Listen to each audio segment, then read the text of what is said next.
have a bow on him because he is God's gift to women. Everybody welcome Rickey Carr. Hey there! You paid for that.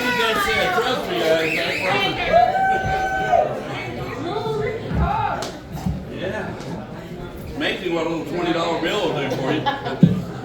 So I do want to thank Kitty for putting this together tonight. We've been trying to find a time we could get together and do something, and I appreciate her. Just to remind everybody, this is a charity event, so we are raising money for a veterans situation, and there are cups back there that you can buy tickets for, and then you put the money in there for the cups. So when we get through... No, don't vote for Kitty.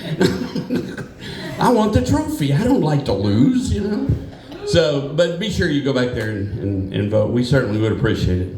So, about a year and a half ago, I decided I wanted to retire. I turned 65. I thought, you know, I'm eligible to do that.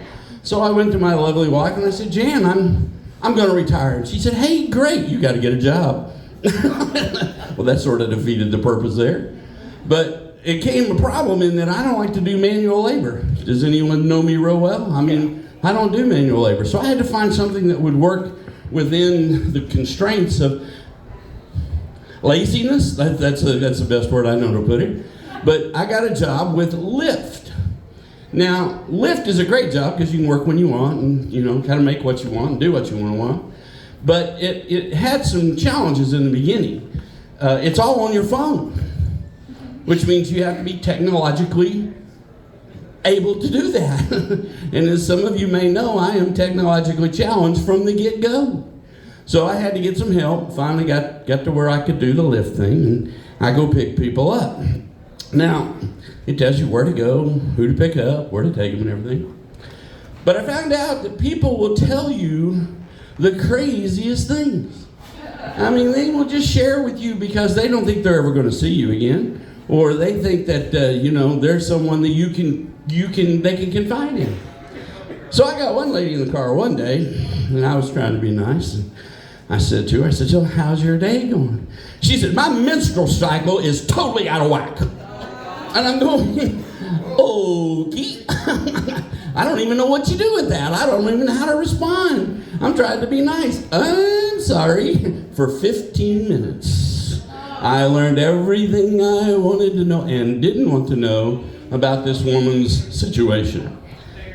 So I'm trying to be in the front seat and go, well, I'm sorry, you know, it's been a while since I've had to deal with that. I don't really know, but I hope it works out well for you. I got another lady in the car, and she gets in the car, and I said, I said, how's it going today? She said, well, I'm going to kill her. I'm going to kill her. She messes with my boyfriend just one more time, calls him one more time, I'm going to kill her. Now, I don't know if I'm supposed to take out a notepad and make notes, because I could be on TV if she really kills the woman. You just never know what's going to happen with these people. They will just tell you the craziest things, and you have to go along with it. You have to sit up in the front seat and do this. Yes, well, I understand. I know. I'm so sorry. Because you're a psychologist, a bartender, and a priest, all in a 20-minute ride. All in a 20-minute ride. And why do you do that? Does anyone know? Dana, do you know why you do that? Tips. That's why. It's greed. It's tips. You just do it for the money. It's all about the money. That's right. So as you drive around in Lyft, I've noticed there are some really unusual signs in Oklahoma City. Now, I saw all these signs in Oklahoma City. So we're going to go through them, and we'll kind of talk them through. So the first one I saw was absolute confidential counseling. Is there any other kind? I mean, can you do semi-confidential? And if so, do you get a lesser rate? Do they charge you less? You fill out a form, you can tell my brother and you can tell my sister, do not tell my mom. No, I don't know. I mean, I thought all counseling was confidential. The next one I saw was the Fifth Church of Christian Science. How many churches these people been kicked out of? They're down to the fifth one? Or do you start at 5 and get to where you work your way up to 1? You know, I mean, I just don't know who thought this up. Then I saw one that's just, I couldn't handle. John the Baptist Catholic Church. It says his name right there, Baptist. They got enough saints, they couldn't have got their own deal. And I know this boy, he was a southern boy right on southern Israel. He was down south. He is a Southern Baptist as they come, and they put his name right up there on the Catholic Church. That is just not right. Then I saw one that said, volunteers needed for adult depression. We're not already depressed. They couldn't find enough depression people out there. They're going to ask for volunteers at this point? No. And then there was one that said, testing in the rear. No, I'm not going there. Yeah, I'm going to do that one. Don't think so. Then there was one sign when we went to Ireland, and Dana was with us on this trip, and we were going by, and it said, breast examiners needed. If that office had been open today, we'd still be in Ireland. We'd have volunteered, I guarantee you. So there's just some crazy, crazy signs that you see out there. Now, when Kitty and I, a lot of times when we go to do comedy, we'll get to the place, and a lot of it's younger. This is fairly old for us. You guys are about, as young as we get. But a lot of it's a young crowd. And so when we get through, a lot of the young men will come up to me, and they know I've been married, and so they ask for advice, get some counseling, as it were. So I did a large survey and came up with some things that when I talk to a younger audience that I can share with them that will help them in their getting ready to be married or dating stage. Now, let me first say that the information I'm about to give you has nothing to do with my own personal marriage. No. Shudder that from your mind and forget it now. These are not things that pertain to me. So,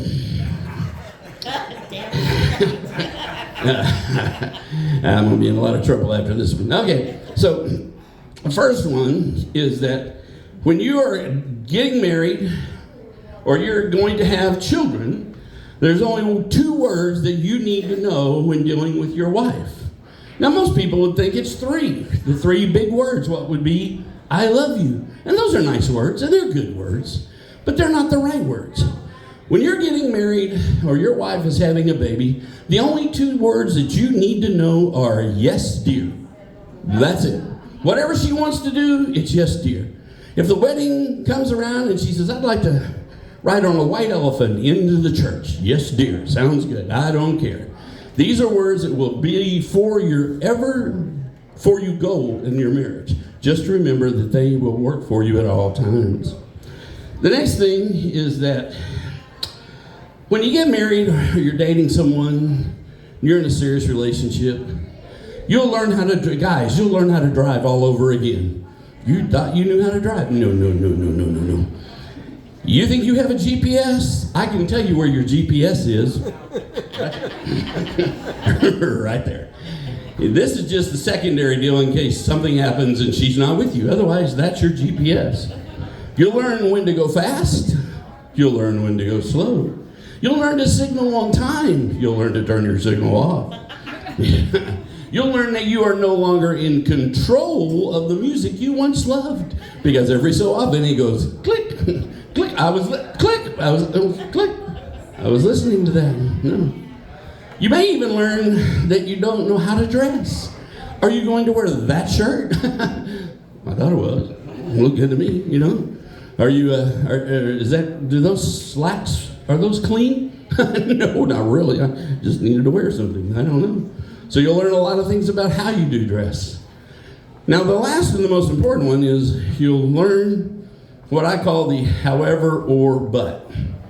Now, your wife at times will tell you not to do something, and it can be anything, but she'll say, don't do that. Okay, I'm sorry. Yes, dear, I won't. 3 days later, she does just exactly what she told you not to do. And you go, you told me not to do that. I know, but. And then comes the explanation. Or a couple days later, you'll do something again. She'll say, don't do that. That's not what. Okay. Then she does it. And you go, I thought you said we couldn't do that. I know. However. And then you get the explanation that's supposed to make sense and rationalize in your mind. And what you do at that point is you say, what? Yes, dear, that's right. Yes, dear, that's fine. I do understand. So, I had a friend of mine the other day call me and said that he had gotten a back brace fitted, and he was wearing his back brace. But he didn't want to wear it all the time. I said, well, hell, I just wear mine during sex. I mean, you pull a muscle back here, you're out for 2 or 3 weeks. You got to take care. So I get that thing strapped on before we go, yeah. Because, you make a wrong move, you could have hip replacement at our age. It's a fact. I mean, it goes and you've got to get it all fixed up, and then you're done for months. You can't do anything at all. And I found that some of the best sex you'll ever have is one of you have a cramp. You get a cramp, it just gets exciting at that particular point, trying to figure out how it's all going to go down from that point forward. I'm just telling you, oh my God, oh my God, oh my God. That's pretty exciting at that point, yeah.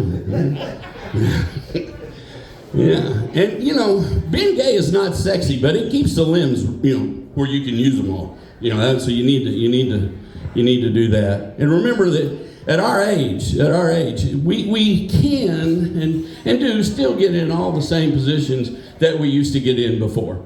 We just have to be real careful getting out of them. You know what I'm saying? Because you hurt something if you're not careful getting out of that. So you want to be careful with it. So the last thing I was going to talk about would be grandchildren.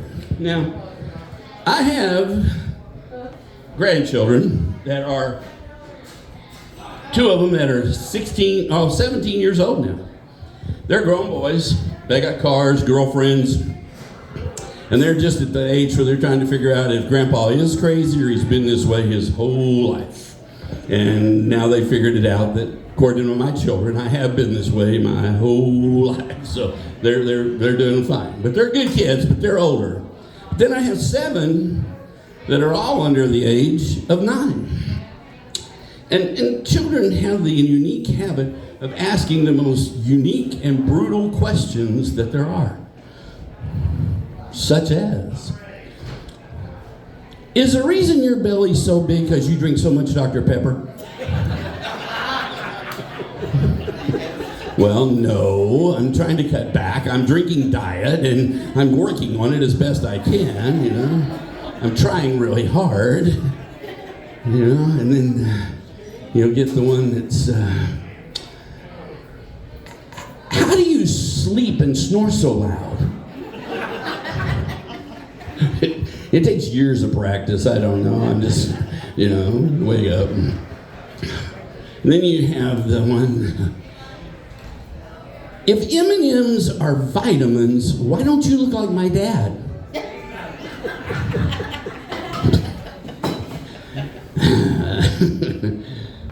I don't eat enough, I guess. I'll try and eat more. I don't know. And then they'll say, so, I have this one particular grandson.